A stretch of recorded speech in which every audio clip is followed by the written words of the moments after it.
నమస్కారం. తిరుప్పావై పాసురాలకి చాలా సులభంగా అందరూ సులభంగా పాడుకునే విధంగా డాక్టర్ కావూరి పాపయ్య శాస్త్రి గారు గోదా గీతమాలిక అనే పేరుతో తెలుగులోకి అనువాదం చేశారు. ఈ గోదా గీతమాలికలో ఉన్నటువంటి 19వ గేయాన్ని, దానిలో ఉన్నటువంటి అంతరార్థాన్ని, విశేషార్థాన్ని మనం పరిశీలిస్తే నీలాదేవి గృహంలో ఉన్నటువంటి శ్రీకృష్ణ పరమాత్మను గోదాదేవి ఈ గేయంలో నిద్ర నుంచి మేలుకొలుపుతోంది. శ్రీకృష్ణ పరమాత్మను గోదాదేవి ఏ విధంగా నిద్ర నుంచి మేలుకొలుపుతోందంటే, పెదవి విప్పి పలుకుమురా మధుమురళీ మోహన కృష్ణ మా మొర వినరా కృపజూపుమురా అంటూ కీర్తిస్తోంది. అంటే స్వామి, నీవు నిద్రలో ఉన్నావు, నిద్ర నుంచి మేల్కో, పెదవి విప్పి పలుకుమురా మధుమురళీ మోహన, నీ పెదవిలు విప్పి నీ అనుగ్రహ భాషణములు మాకు అనుగ్రహింపజేయి స్వామి. కృష్ణ మా మొర వినరా కృపజూపుమురా, అంటే త్వరగా నిద్ర నుంచి మేల్కొని వచ్చి మమ్మల్ని అనుగ్రహించు స్వామి అంటూ శ్రీకృష్ణుణ్ణి ప్రార్థిస్తోంది. ఇంకా కృష్ణుణ్ణి ఎలా నిద్ర నుంచి మేలుకొలుపుతోందంటే, గుత్తి దీపముల కాంతులు మొత్తము గదియందు నిండా ఎత్తగు తల్పమ్ము మీద మెత్తని పానుపు పైన మత్తుగా నిదురించియున్న మధుసూదనాలేరా అంటూ శ్రీకృష్ణ పరమాత్మను నిద్ర నుంచి మేలుకొలుపుతోంది. అంటే నీలాదేవి భవనంలో శ్రీకృష్ణ పరమాత్మ సంపూర్ణంగా కాంతులతో ప్రకాశిస్తున్నటువంటి గదిలో నిద్రిస్తూ ఉన్నాడు. ఆ గదిలో ఒక ఎత్తైన తల్పము మీద మెత్తని పానుపులో మత్తుగా శ్రీకృష్ణ పరమాత్మ నిద్రిస్తూ ఉన్నాడు. అలాంటి కృష్ణ పరమాత్మ నీవు నిద్ర నుంచి మేలుకో అంటూ గోదాదేవి ప్రార్థన చేస్తోంది. ఇలా ప్రార్థన చేస్తూ మనందరికీ అద్భుతమైన సందేశం ఇస్తోంది. ఆ సందేశం ఏంటంటే, గుత్తి దీపముల కాంతులు మొత్తము గదియందు నిండా అంటే అర్థం ఏంటంటే, భగవత్ సంబంధమైనటువంటి ప్రకాశము ఉన్న దగ్గరికి మనం వెళ్ళాలంటే మనోబుద్ధులు సంస్కరింపజేసుకోవాలి. అహంకార మమకారాలకు అతీతంగా ఉండాలి. అహంకారాన్ని విడిచిపెట్టినప్పుడు, మమకారాన్ని అధీనంలో ఉంచుకున్నప్పుడు ప్రకాశవంతమైనటువంటి భగవద్ దర్శనం మనకు కలుగుతుంది అని చెప్పటానికి సంకేతంగా అటువంటి ప్రకాశము కలిగినటువంటి ఒక పెద్ద గదిలో శ్రీకృష్ణ పరమాత్మ ఎత్తైన తల్పము మీద మెత్తని పానుపు మీద మత్తుగా నిద్రించి ఉన్నాడు అని ఇక్కడ గేయంలో తెలియజేస్తోంది. అంటే అలా నిద్రిస్తున్నటువంటి శ్రీకృష్ణ పరమాత్మ నిద్ర నుంచి మేల్కొని అనుగ్రహించాలంటే అహంకార మమకారాలు విడిచిపెట్టాలి, శ్రీకృష్ణ భావన పొందగలగాలి. అది విశేషార్థం. ఇంకా కృష్ణుని ఎలా నిద్ర నుంచి మేల్కొలుపుతోందంటే, గుత్తులుగా పూదండలు మెత్తని కేశముల నందున అందముగా ముడిచినట్టి సుందరి నీలాకుచముల పొందికగా నిదురించిన నందనందనాలేరా అంటూ శ్రీకృష్ణుడిని నిద్ర నుంచి మేలుకొలుపుతోంది. అంటే నీలాదేవితో కూడి ఉన్నటువంటి శ్రీకృష్ణ పరమాత్మను ఇక్కడ నిద్ర నుంచి మేలుకొలుపుతోంది. నీలాదేవి తన కేశముల యందు పూలదండలు చక్కగా అలంకరించుకొని ఉంది. అలా నీలాదేవి కేశముల యందు పూలదండలు అలంకరించుకున్నప్పుడు ఆ పూలదండల మధ్య భాగములో ఉండి మత్తుగా నిద్రిస్తున్నటువంటి శ్రీకృష్ణ పరమాత్మ నిద్ర నుంచి మేలుకో అంటూ కీర్తిస్తోంది. అంటే దీనిలో ఉన్న విశేషార్థం ఏంటి, మనందరికి ఇచ్చే సందేశం ఏంటి? కృష్ణుడి అనుగ్రహం కలగాలంటే ముందు నీలాదేవి అనుగ్రహం కలగాలి. భగవంతుడు దీపమైతే ఆ దీపానికి ఉన్నటువంటి కాంతి ప్రకాశము భగవతి శక్తి. అంటే శ్రీకృష్ణుడు ఒక దీపమైతే ఆ శ్రీకృష్ణుడు అనే దీపానికి ఉన్నటువంటి శక్తి మొత్తం కూడా ఆ దీపపు కాంతి, ఆ దీపపు ప్రకాశమైనటువంటి నీలాదేవి. కాబట్టి ముందుగా అందరూ నీలాదేవి అనుగ్రహం పొందాలి. అప్పుడు శ్రీకృష్ణ దర్శనం సులభంగా జరుగుతుందని తెలియజెప్పడమే దీనిలో ఉన్న విశేషార్థం. అందుకే సుందరి నీలాకుచముల పొందికగా నిదురించిన నందనందనాలేరా అంటూ కీర్తిస్తోంది. కాబట్టి అందరూ కూడా నీలాదేవి ద్వారా శ్రీకృష్ణ పరమాత్మ అనుగ్రహానికి సులభంగా పాత్రులు కండి అని చెబుతూ అద్భుతమైనటువంటి అంతరార్థాన్ని మనందరికీ తెలియజేస్తోంది. రేపటి తిరుప్పావైలో గోదా గీతమాలికలో ఉన్నటువంటి 20వ గేయాన్ని, దానిలో ఉన్నటువంటి అంతరార్థాన్ని, విశేషార్థాన్ని పరిశీలిద్దాం. నమస్కారం.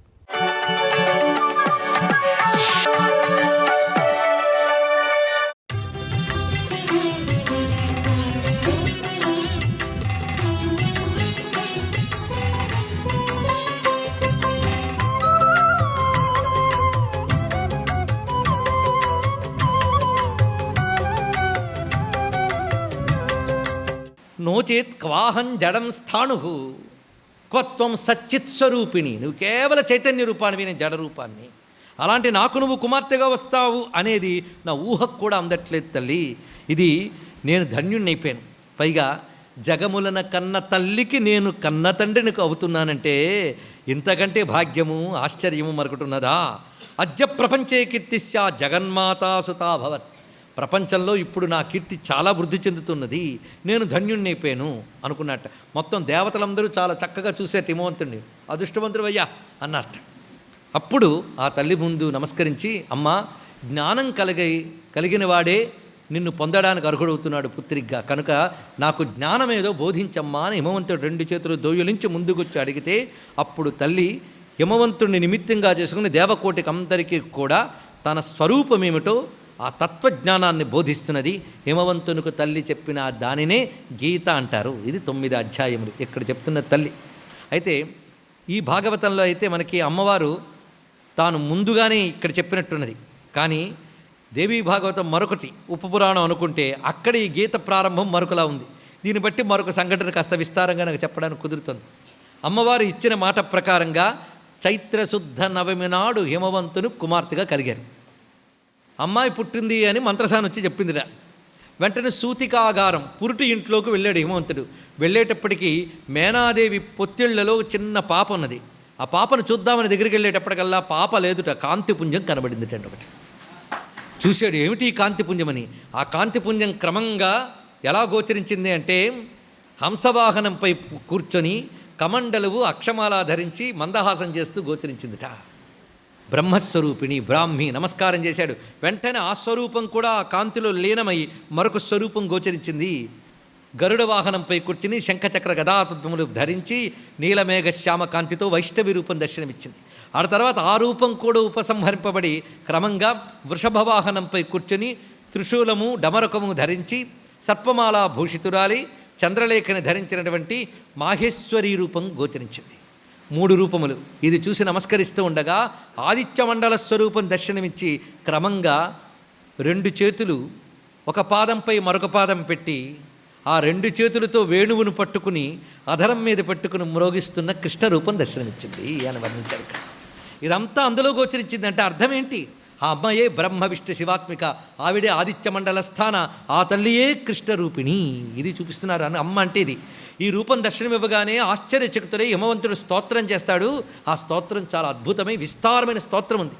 అంతా అయిన తర్వాత, అమ్మా, నీ యొక్క ఈ దివ్య తేజస్సును చూసి అంత ఆనందిస్తున్నాను, కానీ నీ తత్వం నేను తెలుసుకోగలనా అంటే, ఆ సూతికా గృహంలో అమ్మవారు ఆ తేజో రూపంగా ఉన్న తల్లి క్రమంగా ఈ భువనేశ్వరి రూపం ధరించి గీత బోధించినట్లుగా అందులో చెప్పబడింది. కానీ 2 అంశములు మనం ఒక దగ్గరికి తీసుకొస్తే 2 అంశముల్లో కాస్త కథాభేదం కనబడ్డా చెప్పినావిడ ఒకటే, విన్నవాడు ఒకటే. పైగా అక్కడ 9 ఈ 3 కలిపితే ఒక పరిపూర్ణత వస్తున్నది. దానికి దీనికి అక్కడ విరుద్ధం లేదు. కొన్ని కొత్త అంశములు అందులో కనబడుతున్నాయి. అన్నిటి సారాన్ని మనం ప్రస్తావన చేసుకుని ఈ గీతలో అమ్మవారు వివరిస్తున్న అద్భుతమైన విషయం ఏంటంటే, ప్రారంభం చూడండి. అహమేవాస పూర్వంతు నాణ్యత్కించిన్నగాధిప. మొట్టమొదటి మాట. నిజానికి ఉపనిషత్తులు చదివేకి ఇది చదివితే ఉపనిషత్తులన్నీ మననం చేసుకున్నట్టుంటుంది. శ్రవణ మనన నిధ్యాసలు జరుగుతాయి ఇక్కడ. దశోపనిషత్ సారం 9 అధ్యాయాల్లో చూపిస్తున్నాడు ఇక్కడ. ఇంకేమి చెప్పేది ఇక్కడ. అందుకే అహమేవాస పూర్వంతు. సరిగ్గా ఈ మంత్రం ఏంటి అంటే, ఆత్మేవా ఇదమగ్ర ఆసీత్, ఆత్మన ఆకాశ సంభూత, ఆకాశ అద్వాయు వాయోరగ్ని. అదే మాట కనబడుతుంది ఇక్కడ. అందుకు మొట్టమొదటి ఏమున్నది ప్రపంచమంతా ఏర్పడక ముందంటే అహమేవా ఆసం, నేను మాత్రమే ఉన్నాను అంటోంది తల్లి. అంటే కేవలం పరమాత్మ మాత్రమే ఉన్నాడు జగత్తంతా ఏర్పడక ముందు. అది దేవీ పరంగా చెప్తే ఆ పరమాత్మని, సృష్టికి పూర్వం ఉన్న పరమాత్మని అమ్మవారు అన్నాం. అది విష్ణుపరంగా చెప్తే ఆ పరమాత్మనే విష్ణువు అంటారు, శివపరంగా చెప్తే ఆ పరమాత్మని శివుడు అంటారు. కానీ మొత్తానికి పరమాత్మ అది. ఆత్మావా ఇదమగ్ర ఆసీత్. ఈ సృష్టికి పూర్వం ఉన్నది ఆత్మ మాత్రమే. తదాత్మరూపం చిత్ సంవిత్. ఆ ఆత్మమే చిత్ అని చెప్పబడుతుంది. చిత్ అంటే కేవల చైతన్య రూపము అన్నారు. జడత్వం ప్రకృతిలో కనబడుతుంది, పరమాత్మలో జడత్వం లేదు, కేవలం చిత్. మనము చిజ్జడంది అన్నారు శంకర భగవత్పాల్ వారు. చిత్తు జడము కలిసిపోయింది మనకి, అందుకే కన్ఫ్యూజన్. జడాన్ని చిత్తు అనుకుంటాం, చిత్తును జడం అనుకుంటాం, ఇలాంటి ప్రారంభం. కానీ పరమాత్మ కేవల చిత్. సృష్టికి పూర్వం అనేది కేవల చిత్. అది ఎలాంటిదంటే ఆనంద స్వరూపుని కనుక రసం. దానికి రెండో వస్తువు లేదు కనుక చిదేకర స్వరూపిణి, ఇదే చెప్తున్నాడు. అలాంటి చిద్రస స్వరూపిణి తదాత్మరూపం చిత్ సంవిత్ పరబ్రహ్మైక నామకం. ఆ అహం అనబడే నన్నే చిత్తని, సంవిత్తని, పరబ్రహ్మ అని అంటారు. నా యందు ఒకానొక శక్తి ఉన్నది అన్నాడు. అంటే పరమాత్మ యందు ఒక శక్తి ఉన్నది, ఇది ఇంకెవరికి లేదు, ఆయన యొక్క శక్తి. అదే దైవీ హేష గుణమయి మమ మాయా దురత్యయ, నా యొక్క శక్తి. సృష్టి ఎలా జరిగింది? నా యొక్క శక్తి చేత. ఆ శక్తి ఎలా ఉంటుందండి? మాయాశక్తి ఎలా ఉంటుందో చెప్పలేంది గనక అది అనిర్వాచ్య, అప్రతర్క్యం, అనిర్దేశ్యం, అనౌపమ్యం, అనామయం. తస్య కాచిస్వతసిద్ధ శక్తిర్మాయేతి విశ్రుత. ఆత్మస్వరూపిణినైన నాయందు స్వతసిద్ధమై ఊహకందనటువంటి ఒక శక్తి ఉన్నది, అదే మాయాశక్తి. ఎందుకంటే విశ్వమంతా మాయ చేత నిర్మించబడింది. ఆ మాయ పరమాత్మ యొక్క శక్తి, ఇది తెలుసుకోవాలి. దీనికి ఒక్కొక్కరు ఒక్కొక్క రకంగా అంటారయ్యా అన్నదిట. నిజానికి ఎన్ని దర్శనాలు ఉన్నాయో అన్నీ కలిపేసింది ఇందులో తల్లి. అంటే ఉపనిషత్తులు, ఆగమాలు ఇవన్నీ కలిపింది.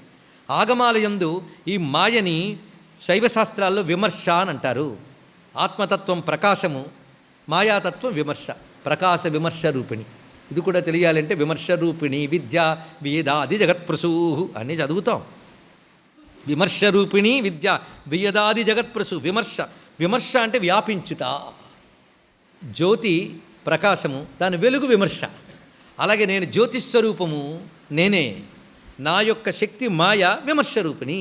ఈ విమర్శ అని శైవాగమాలు చెప్తాయి. ఆ విమర్శ రూపిణైనటువంటి మాయనే వేదాంతం అవిద్య ఉంటుందయ్యా అన్నాడు. ఇక్కడ ఒక్కొక్కటి వ్యవహారంలో భేదం. ఇంకా దానికి ఎన్ని పేర్లు ఉన్నాయో వివరిస్తున్నారు. దాన్ని తపమని, తమమని, జడమని, జ్ఞానమని, మాయని, ప్రకృతి అని, ప్రధాన అని, శక్తి అని, అజ అని, విమర్శ అని ఇన్ని రకాలుగా పిలుస్తారు. సర్వం శ్రీ జగన్మాతృ చరణారవిందార్పణమస్తు. స్వస్తి.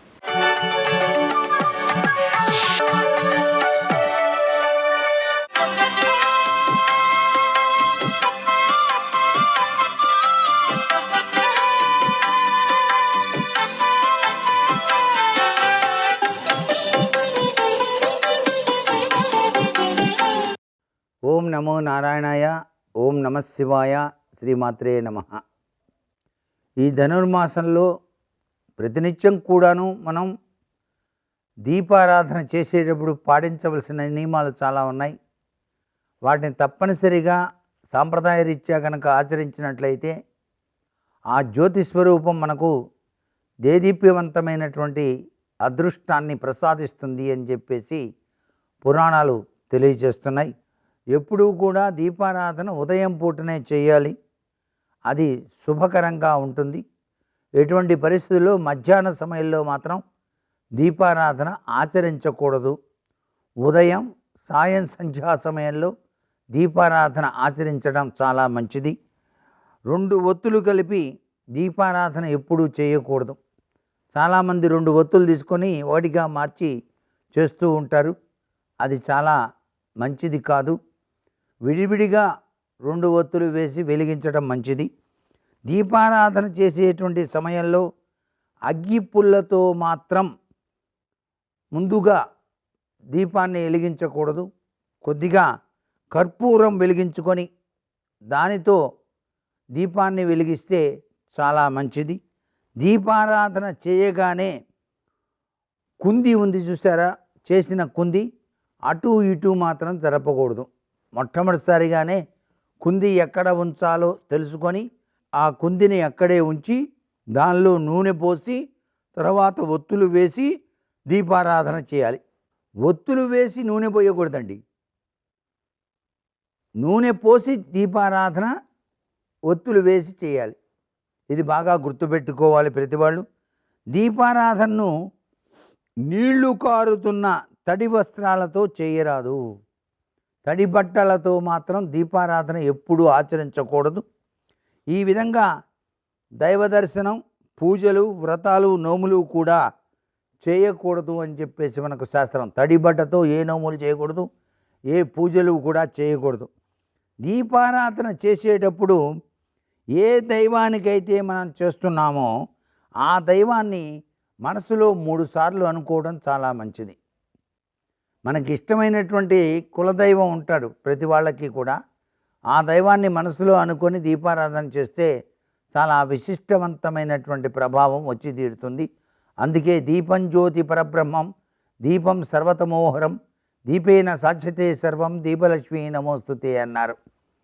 ధనుర్మాసంలో రంగరంగ రంగా అంటూ ఆ రంగుని యొక్క నామాన్ని ఉచ్చరిస్తూ దీపారాధన ఆచరించినా కూడాను చాలా సత్ఫలితాన్ని మనం చవిచూడటం జరుగుతుంది. సర్వే జనా సుఖినో భవంతు.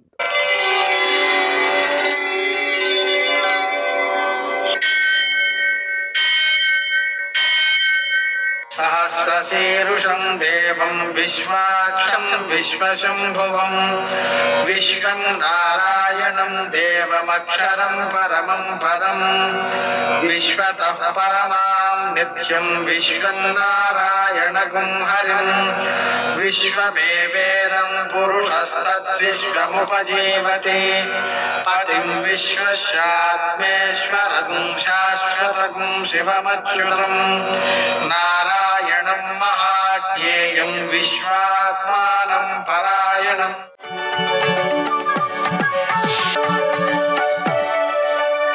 सूर्यशौर्यमथेन्दुरिन्द्रपदवी सन्मङ्गलं मङ्गलम्. పద్మావతీ ప్రణయలాలితముగ్ధదేహ శ్రీ వెంకటేశ రుణమోచనమస్తు మహ్యం. నేటి కాలమాన విశేషాలను గమనిద్దాం. స్వస్తి శ్రీ చాంద్రమాన విశ్వావసనామ సంవత్సరం ఉత్తరాయణం, కొన్ని పంచాంగాల్లో దక్షిణాయనం, హేమంత ఋతువు, పుష్యమాసం, శుక్లపక్షం, శనివారం. సూర్యోదయం 6:51 సూర్యాస్తమయం 5:50. తిథి పూర్ణిమ మధ్యాహ్నం 3:35 వరకు. నక్షత్రం ఆర్ద్ర సాయంకాలం 5:30 వరకు. వర్జం తెల్లవారుజామున 4:22 నుంచి 5:49 వరకు. దుర్ముహూర్తం ఉదయం 6:51 నుంచి 8:19 వరకు. అమృతకాలం ఉదయం 8:34 నుంచి 10 గంటల వరకు. రాహుకాలం శనివారం కాబట్టి ఉదయం 9 నుంచి 10:30 వరకు. అష్టగౌరుకు రీత్యా శుభప్రదమైన సమయం ఉదయం 8:30 గంటలకి. నేటి విశేషం శనివారం. అలాగే పూర్ణిమ. ఈ పుష్య పూర్ణిమ విశిష్టమైనది. సముద్ర స్నానం, అలాగే షోడశ మహాదానాలు చేసుకోవడం మొదలైనవన్నీ కూడా అత్యంత సత్ఫలితాలను అందిస్తాయి. పూర్ణిమ హోమం, పూర్ణిమ పూజ ఈరోజు విశిష్టమైనవి. శనివారం కాబట్టి కేజింపావు నువ్వుల నూనెతో అభిషేకం చేయడం, 1/2 కేజీ నల్ల నువ్వులతో శివునికి పూజ చేయడం, ఆ నూనెలో పసుపు కలిపి ఆవులకు రాయడం, ఈ 1/2 కేజీ నల్ల నువ్వుల్ని ఆహారంగా ఆవులకు అందించటం, వెంకటేశ్వర దీపారాధన, హనుమాన్ చాలీసా పారాయణ, హనుమంతుడిని పూజించడం మొదలైన చర్యలన్నీ కూడా సకల గ్రహదోషాలను నివారిస్తాయి. విశేషించి ఈరోజు ధనుర్మాసంలో 19వ శుభదివసం. ఈ సందర్భంగా గోదాదేవి 19వ పాశురం ద్వారా నీలాదేవిని గురించి మాట్లాడుతోంది. 19వ పాశురం ద్వారా నీలాదేవి కృష్ణ పరమాత్మ వారిని లేపే ప్రయత్నం చేస్తోంది. ఎన్నో దీపాలతో కూడి ఉన్నటువంటి వెలుగులు ప్రసరిస్తుంటే ఏనుగు దంతాలతో చేయబడినటువంటి కోళ్ళు ఉన్నటువంటి మంచం మీద, హంస తూలికా తల్పం మీద నిద్రిస్తున్నటువంటి నీలాదేవి, కృష్ణుడు పవళించి ఉన్నారు. ఆమె యొక్క కన్నులకు కాటుక అలంకరించబడి ఉంది. జగత్స్వామి అయినటువంటి కృష్ణుడు స్వల్పకాలమైనా కూడా పడక విడిచి బయటికి రావడం లేదు. రాకపోవడానికి కారణం ఏమిటంటే ఆమె అనుమతించట్లేదుట. అలా కృష్ణుని యొక్క దూరాన్ని సహింపలేకపోతున్నావే. నీ స్వరూపానికి, నీ స్వభావానికి ఇది తగినది కాదు. నీలాగా మేము కూడా ఆ స్వామిని ప్రార్థిస్తున్న వాళ్ళమే. కరుణించి కొంచెం అవకాశం ఇయ్యి తల్లి. అలా వచ్చినట్లయితే ధనుర్మాస వ్రతాన్ని మేము సాంగోపాకంగా పూర్తి చేసుకుంటాం అని నీలాదేవిని, కృష్ణుణ్ణి వేడుకుంటున్నారు నేటి ఆణిముత్యాలు.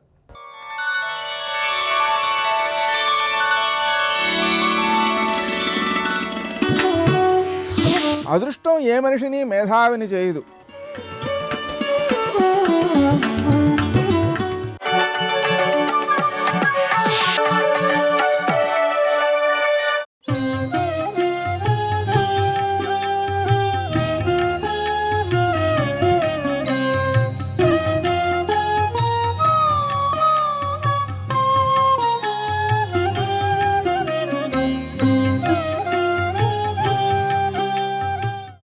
ఎక్కడ నుంచి ఆ పదార్థంలో ఏ ఒక్క మెతుకు తీసి నోటులో వేసుకున్నా తీపితనమే. కానీ ఒక్కొక్క ఘట్టాన్ని ప్రత్యేకంగా ఎంచుకుని మాట్లాడడం వెనక ఉండేటటువంటి ప్రయోజనం వేరుగా ఉంటుంది. ఎందుచేత అంటే అసలు భాగవతం కలియుగంలో ఎందుకంత అవసరమైంది అన్న ప్రశ్న ఒకటి వచ్చింది అసలు భాగవత ప్రవచనానికి ముందు. ఆ ప్రశ్న వేసినప్పుడే శౌనకాది మహర్షులు ఒక ప్రశ్న అడిగారు. కలియుగంలో ఉండేటటువంటి లక్షణాలని దృష్టిలో పెట్టుకున్నారు. కొత్తగా ప్రారంభమైనటువంటి రోజులు కలియుగం. మిగిలినటువంటి యుగాల్లా కలియుగం ఉండదు. ఎందుచేత అంటే చతుర్ముఖ బ్రహ్మగారు కూడా ఒకానొకప్పుడు కలియుగం ప్రారంభం అవుతుంటే కలియుగానికంతటికీ కూడా అధిష్టానమైనటువంటి కలిపురుషుడు ఎలా ఉంటాడో చూడాలనుకుంటున్నాను, సభలోకి ప్రవేశపెట్టమన్నారు. కలిపురుషుణ్ణి సభలోకి ప్రవేశపెట్టారు. పెట్టగానే బ్రహ్మగారు 4 ముఖాలు పక్కకి తప్పుకుని చీచీ చీచీ దుర్మార్గుడా సభలోంచి వెళ్ళిపో అన్నారు. అంటే ఆయన అలాగే నిలబడ్డాడు. నువ్వు ఎందుకు అలా ఉన్నావని అడిగారు బ్రహ్మగారు. వాడు నేను ఈ లోకాన్నంతటినీ కూడా జిహ్వేంద్రియం చేత పాడు చేస్తాను. తినేటప్పుడు ఒక శౌచం ఉండదు, తినేటప్పుడు ఒక కట్టుబాటు ఉండదు, భగవన్ నివేదన చేసి తినడం ఉండదు, సాత్వికాహారం తినడం ఉండదు, మితాహారం తినడం ఉండదు, దైవర్పితాహారం తినడం ఉండదు. కేవలముగ నాలుకని తృప్తిపరచడానికి కడుపు నిండుగా ఉందా లేదా అన్న దానితో సంబంధం లేకుండా తిని వెర్రెక్కి తిరిగేటటువంటి రోజులు సంప్రాప్తమవుతాయి. రుచి కోసం, రుచుల కోసం, తినడం కోసమే మనుష్యులు జీవించడం ప్రారంభమవుతుంది. ఆ తినేటప్పుడు కనీసం భగవంతుణ్ణి స్మరించాలనేటటువంటి ఇంగితం కూడా ఉండదు. ఉండకుండా కాళ్ళకి పాదరక్షలతో తింటారు, పాదరక్షలతో వడ్డిస్తారు. అంత భయంకరమైన రోజులు వచ్చేస్తాయి. నేను నాలుక చేత లోకాన్ని పాడు చేస్తాను. 2, వైదిక సంస్కృతి కలిగినటువంటి దేశం కూడా సర్వనాశనమైపోయేటట్టుగా చేస్తాను. ఇవి 2 నాకు ఆయుధాలు కలియుగంలో.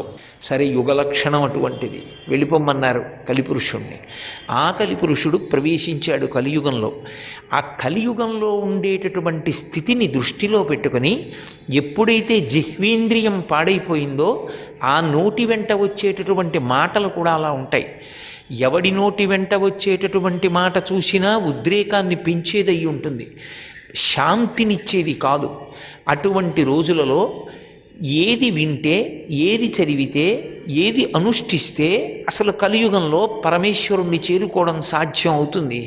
ఈ వాతావరణంలో ఎవరు మనసును నిగ్రహించగలిగినటువంటి స్థితిని పొందుతారని శౌనకాది మహర్షులు ఒక ప్రశ్న చేశారు. అలసులు, మందబుద్ధియుతులు, అల్పతరాయువులు, ఉగ్రరోగ సంకలితులు, మందభాగ్యులు, సుకర్మములివ్వియు చెయ్యజాలరీ కలియుగమందు మానవులు. కావున ఎయ్యది సర్వసౌఖ్యమయ్యలబడు ఏమిటంబడము ఆత్మకు శాంతి మునీంద్ర చెప్పవే అని అడిగారు. అలసులు, కలియుగంలో ఉండేటటువంటి మొట్టమొదటి లక్షణం ఏది అంటే అలసత్వం. అసలు శరీరాన్ని కదపవలసినటువంటి అవసరం ఎన్ని రకములైన ఉపకరణములు ఏర్పడితే తగ్గిపోతుందో, శరీరాన్ని కదపకుండా అసలు బడలిక లేకుండా ఎన్ని పనులైనా కూర్చునే చేయొచ్చో అన్ని పరికరములు వస్తాయి. 2, మంచి పని చేద్దాము అంటే నేనున్నాను అని నడుం కట్టేవాడు ఉండడు. ఒకవేళ ఉన్నా వంక పెట్టేవాడే కానీ వాడితో కలిసొచ్చి చేసేవాడు కనపడడు. ప్రతిదానికి అలసత్వం చేద్దాంలేండి అంటుంటాడు. అలసులు, మందబుద్ధియుతులు, బుద్ధి మందంగా ఉంటుంది, చురుగ్గా ఉండి శాస్త్రాన్ని ఆధారం చేసుకుని నిర్ణయం చెయ్యడు. మందబుద్ధి అన్న మాటని జాగ్రత్తగా అర్థం చేసుకోవాలి. మందబుద్ధి అంటే ఆలోచన లేకపోవడం కాదు. నిర్ణయం దేన్ని బట్టి చేస్తాడు అంటే ఎలా చేస్తే ఫలితం తేలిగ్గా వస్తుందో ఆలోచించి అలా నిర్ణయం చేస్తాడు తప్ప ధర్మాన్ని శాస్త్రాన్ని ఆధారంగా చేసుకుని నిర్ణయాలు చెయ్యడు. సర్వం శ్రీ ఉమామహేశ్వర పరబ్రహ్మార్పణమస్తు. స్వస్తి.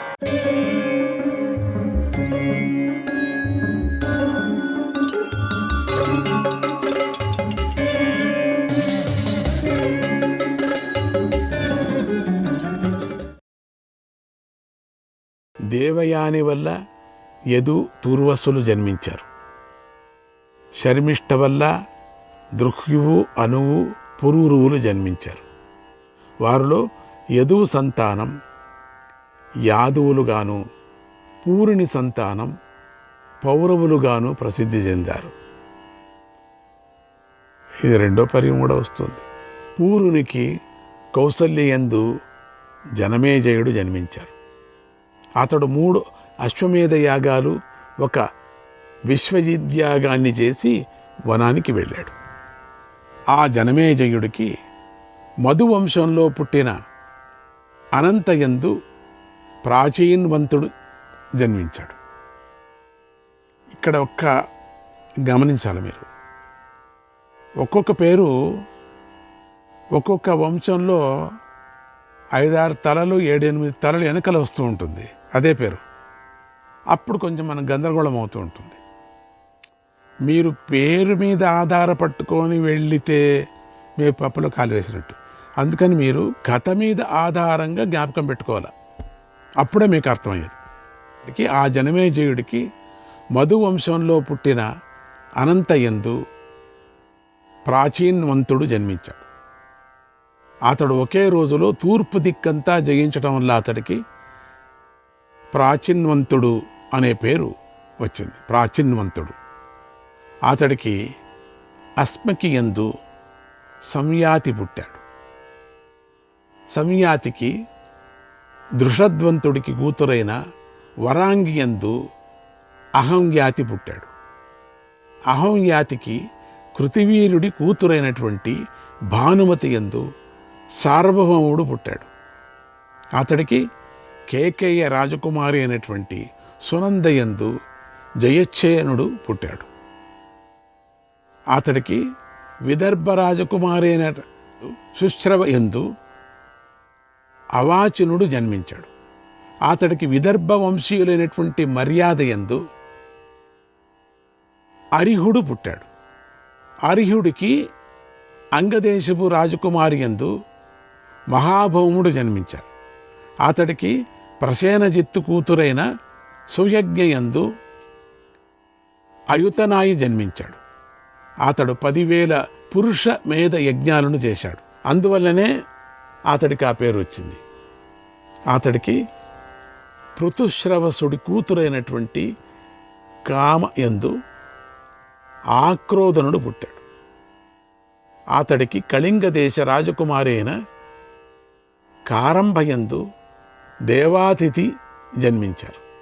అతడికి విదేహార కుమారి మర్యాద వల్ల అరిహుడు, మర్యాద వల్ల అనుకున్నాం కదా, మర్యాద అనే ఒక పేరు కూడా ఉందిలేండి. మర్యాద, అహంకారం, కొవ్వు, ఇవన్నీ కూడా ఒక పేర్లు అప్పుడు పెట్టుకున్నారులేండి. అరిహుడు, అతడికి అంగదేశపు రాజకుమారి సుదేవ వల్ల రుక్షుడు జన్మించారు. రుక్షుడికి తక్షకుడి కూతురైన జ్వాల వల్ల మతినారుడు జన్మించారు. మీరు అనుకోవచ్చు ఇవన్నీ పేర్లు ఎందుకు మనకు, మహాభారతం నేరుగా వెళ్ళిపోయింటే బాగుండు కదా వీళ్ళంతా. అంటే ఈ వంశం ఎట్లా వచ్చింది? 18 అక్షోహిణులు రాజులు ఉన్నారు అక్కడ అంటే లెక్క పెట్టుకోండి. అందుకని వీళ్ళందరినీ చెప్పొద్దు, ఊరికే వాళ్ళందరినీ యుద్ధానికి తీసుకొచ్చి పెట్టి వాళ్ళని చంపేసేయడమే మనము. అట్లీస్ట్ పేరైనా చెప్పుకోవద్దండి మనం. వాళ్ళనిక గెలిచారు, చచ్చారు, ముఖ్యమైనటువంటి వాళ్ళకు 100 మందిలో వాళ్ళు ఒక 100 మంది, ఈ 200 మంది పేర్లు చెప్పుకుంటే మహాభారతం అంతా అయిపోతుంది, చక్కగా అయిపోతుంది. ఇంత కష్టపడి వాళ్ళ రాజుల కోసం నానా అవస్థలు తిప్పలు పడి వాళ్ళ సంబంధాలు పెంచుకొని అట్లీస్ట్ వాళ్ళు పేరైనా చెప్పుకోకపోతే బాగుండదు కదండి. పేరైనా చెప్పుకుందాం.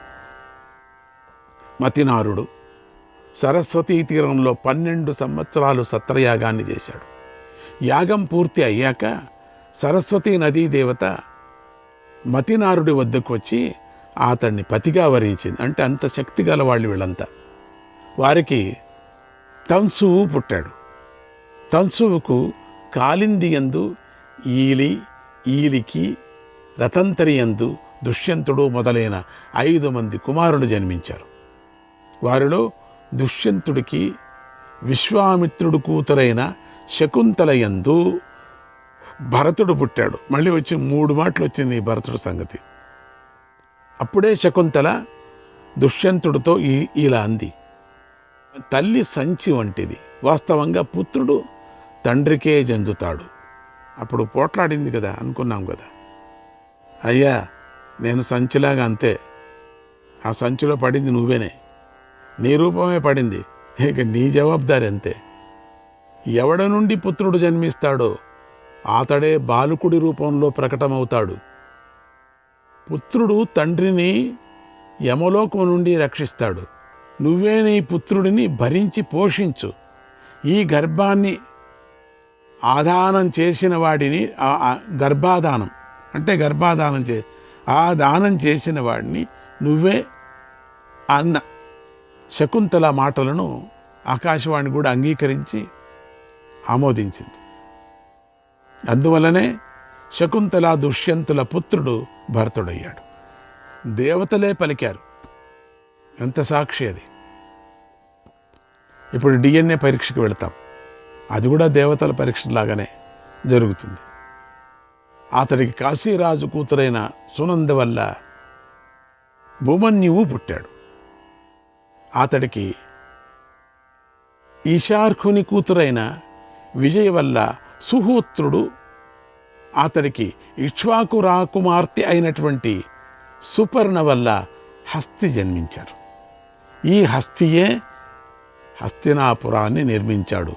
చాలామంది అడిగారు హస్తినాపురం పేరు ఎట్లొచ్చిందని. ఈ హస్తి ఎవరి కొడుకు? ఈతడి వల్లనే హస్తినాపురం అనే పేరు ప్రసిద్ధమైంది. ఇప్పుడే చెప్పాను కదా, జ్ఞాపకం పెట్టుకోండి. నేను చెప్పను మళ్ళీ, అంతే. ఈ హస్తియే హస్తినాపురాన్ని నిర్మించాడు. ఈతడి వల్లనే హస్తినాపురం అనే పేరు ప్రసిద్ధమైంది. హస్తికి త్రిగర్త రాకుమారి యశోద వల్ల వికుంఠనుడు పుట్టాడు. అతడికి దశార్క వంశువులైనటువంటి సుదేవ వల్ల అజమీఢుడు జన్మించాడు. అజమీఢుడికి కైకేయి, గాంధారి, విశాల, ఉక్ష అనే భార్యల యందు 124 మంది పుత్రులు పుట్టారు. వారంతా వేరు వేరు వంశాలకు రాజులయ్యారు. వారిలో సంవరుణుడు కురువంశాన్ని వృద్ధి చేశాడు. అతడికి వివస్వతుడి కూతురైనటువంటి తపతి యందు కురురాజు పుట్టాడు. అతడికి దశార్కుని కూతురైనటువంటి శుభాంగి వల్ల విదురుడు, అతడికి మధువంశీయులైనటువంటి సంప్రియ వల్ల అనశ్వుడు, అతడికి మగధ దేశ రాకుమారి అమృత వల్ల పరీక్షిత్తు జన్మించారు.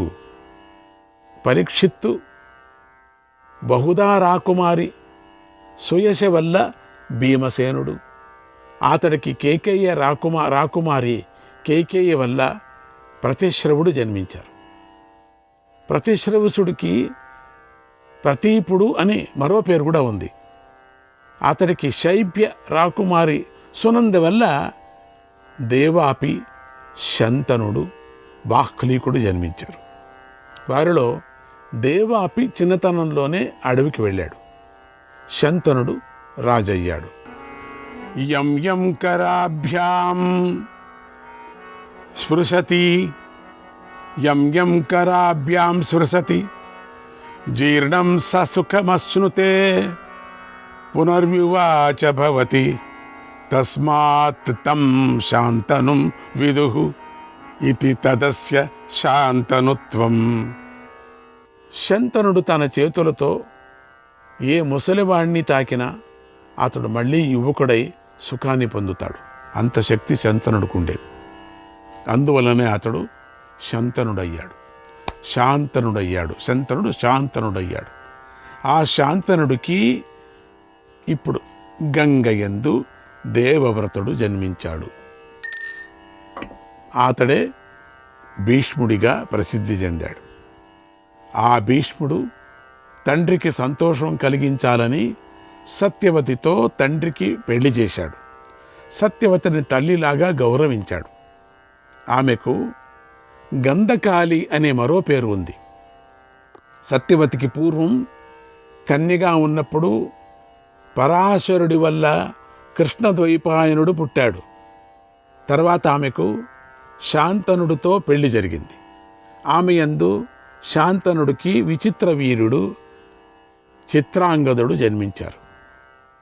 వారిలో చిత్రాంగదుడిని చిన్నతనంలోనే చిత్రాంగదుడు అనే గంధర్వుడు చంపేశాడు. తర్వాత విచిత్ర వీరుడు రాజయ్యాడు. అతడు కాశీరాజపుత్రికలైనటువంటి అంబిక, అంబాలికలను పెళ్లి చేసుకున్నాడు. ఈ అంబిక, అంబాలికల తల్లి కౌసల్య. విచిత్ర వీరుడి సంతానం పొందకుండానే మరణించాడు. అప్పుడు సత్యవతి భరత వంశం నష్టం కాకూడదని వ్యాసుణ్ణి స్మరించి రప్పించింది. అంబిక, అంబాలికలకు సంతానాన్ని ప్రసాదించి భారత వంశాన్ని రక్షించమని ఆదేశించింది. వ్యాసుడు తల్లి మాట పాటించి ధృతరాష్ట్రుడు, పాండుడు, విదురుడు అనే 3 పుత్రులను కన్నాడు. వారిలో రాజైనటువంటి ధృతరాష్ట్రుడికి వ్యాసుడి వరం చేత 100 మంది పుత్రులు పుట్టారు. వారిలో దుర్యోధనుడు, దుశ్శాసనుడు, వికర్ణుడు, చిత్రసేనుడు అనేవారు ప్రధానమైన వారు. వీళ్ళ పేర్లు పెట్టుకుంటే చాలు, అప్పుడప్పుడు నాటకంలో వస్తూ ఉంటారు వీళ్ళు. చాలా పాత్రలు రెస్ట్ తీసుకొని వస్తూ ఉంటారు వీళ్ళు. అందుకని జాగ్రత్తగా వీళ్ళని మాత్రం జ్ఞాపకం పెట్టుకుంటే 100 మంది పేర్లు అక్కర్లేదు, పేరు పెట్టుకోవాలి, పెళ్ళలేదు. వాళ్ళు యుద్ధంలో చూసుకుందాంలేండి వాళ్ళను. ఈ పెద్ద కథకంతా వీళ్ళే ఆధారంగా అప్పుడప్పుడు వచ్చి పోతూ ఉంటారు. మధ్యలో రావటం వెళ్ళటం, మధ్యలో చిన్న చిన్న పాత్రలు, పెద్ద పాత్రలు అట్లా ఉంటాయి వీళ్ళకి. తర్వాత పాండురాజుకు పృథ అనే పేరు గల కుంతి, మాద్రి అనే భార్యలు ఉన్నారు. ఒకనాడు పాండురాజు అడవికి వేటకై వెళ్ళాడు. అక్కడ మృగరూపంలో ఆనందిస్తున్నటువంటి ఋషి దంపతులను చూశాడు. వారి సంతోష సమయం పూర్తి కాకముందే బాణంతో మృగరూపంలో ఉన్నటువంటి ఋషిని కొట్టాడు. అంటే చూసుకోవాలి కదా, వీళ్ళందరూ రాజ ఋషులట, వీళ్ళ జ్ఞానం ఉందంట. ఏం చేస్తా ఒక్కో పరి తప్పు చేసేస్తారు వీళ్ళు. ఎందుకంటే ఋషులందరూ కామరూపులు. కామరూపులు అంటే ఇష్టం వచ్చిన రూపాన్ని తీసుకొని వెళ్ళేవాళ్ళు అని అర్థం. అక్కడ మృగరూపం తీసుకున్నారు వాళ్ళు, ఆ ఋషులు. తెలియలే, మృగం అనుకొని కొట్టాడు. వాళ్ళిద్దరూ మాట్లాడుకుంటూ ముద్దులు పెట్టుకుంటూ ఉండే సమయంలో కొట్టిపడేశారు. అందుకు ఋషి కోపించి, నా ఆనందాన్ని పొందకముందే నన్ను చంపావు కాబట్టి నువ్వు కూడా కామాసక్తుడివై స్త్రీని తాకిన క్షణంలోనే మరణిస్తావని శపించాడు. అప్పటి నుండి పాండురాజు ఋషి శాపం నుండి తప్పించుకోవాలని భార్యలను సమీపించలేదు. పట్టుకొని చచ్చిపోతాను కదా, ముట్టుకుంటే చచ్చిపోతాం, ఏంటి కదా, శాపం కదా. ఈ విషయాన్ని భార్యలతో చెప్పి కుంతితో ఇలా అన్నాడు, సంతానం లేని వారికి పరలోకాలు లేవని నేను విన్నాను, అందువల్ల నువ్వు నా కోసం పుత్రులను కను అన్నాడు. కుంతి అలాగేనని ధర్మదేవుని వల్ల యుధిష్ఠిరుని, వాయువు వల్ల భీమసేనుణ్ణి, ఇంద్రుడి వల్ల అర్జునుడిని పొందింది. పాండురాజు ఆనందించప్పుడు నీ సవతికి సంతానాన్ని కలిగించమని కోరగా తన విద్యను కుంతి మాద్రికి ఇచ్చింది. ఆ విద్యతో మాద్రి అశ్వినీ దేవతల వల్ల నకుల సహదేవులను కన్నది. ఒకనాడు చక్కగా అలంకరించుకున్నటువంటి మాద్రిని చూసి పాండురాజు కామాసక్తుడై ఆమెను తాకి మరణించాడు. ముట్టుతోనే మరణించాడు. మాద్రి తన కుమారులను కుంతికి అప్పగించి భర్తతో సహగమనం చేసింది. అనంతరం మహర్షులు కుంతితో పాటు పాండవులను హస్తినాపురానికి తీసుకొచ్చి జరిగిన విషయాలను చెప్పి భీష్మ విదురాదులకు అప్పగించారు. భీష్మ విదురులే కదా పెద్దవాళ్ళప్పుడు. వారు చూస్తూ ఉండగానే మహర్షులు అంతర్ధానమైపోయారు. అక్కడ దేవలోకం నుంచి వచ్చిన మహర్షులు పలికే సమయంలో పూలవాన కూడా కురిసింది. దేవదుందుబులు మ్రోగాయి. ధృతరాష్ట్రుడు మొదలైన వారు పాండవులను ఆదరించారు. లేకపోతే ఆదరించరు కదా. ఎట్లా? వాడు శాపగ్రస్తుడికి పిల్లలు ఎట్లా పుట్టారని ముందుకు చెప్పుకున్నాం. తర్వాత పాండవులను ఆదరించారు. పాండవులు తండ్రికి ధర్మబద్ధంగా అపరక్రియలు చేశారు. అక్కడ నివసిస్తున్న సమయంలో దుర్యోధనుడు చిన్నతనం నుంచే పాండవులను సహించలేకపోయాడు. అతడు పాప స్వభావం కలవాడు. తన రాక్షస బుద్ధితో అనేక ఉపాయాలు పన్ని పాండవులను బయటికి పంపించాలటానికి ప్రయత్నం చేశాడు. చంపించటానికి ప్రయత్నించాడు కూడా. కానీ భవిష్యత్తులో జరగవలసింది జరిగే తీరుతుంది కదా. అందువల్లనే వారు పాండవులను చంపే విషయంలో చేతగాని వారయ్యారు. తర్వాత ధృతరాష్ట్రుడు ఏదో సాకు చెప్పి పాండవులను వారణావతానికి పంపాడు. పాండవులు కూడా ఇష్టపడి అక్కడికి వెళ్ళారు. అక్కడ కూడా వారిని లక్క ఇంటిలో కాల్చడానికి దుర్యోధనులు ప్రయత్నించారు. దుర్యోధనులు వీళ్ళు అదే పని ఇంకా. కానీ విదురుడు సలహాను పాండవులు పాటించడంతో దుర్యోధన ప్రయత్నం విఫలమై పాండవుల ప్రయాణం కొనసాగింది. దారిలో హిడంబాసురుణ్ణి చంపి ఏకచక్రపురానికి వెళ్ళారు. అక్కడ బకుడనే రాక్షసుడిని చంపి తర్వాత పాంచాల నగరానికి వెళ్ళారు. అక్కడ ద్రౌపదిని భార్యగా పొంది తమ దేశానికి తిరిగి వచ్చారు. ద్రౌపది యందు యుధిష్ఠిరుడు, ప్రతివింధ్యుడు, భీముడు, సుతసోముడు, అర్జునుడు, శృతకీర్తి అంటే నకులుడు, శతానికుడు, సహదేవుడు, శృతశర్మ అనే పుత్రులు పొందారు.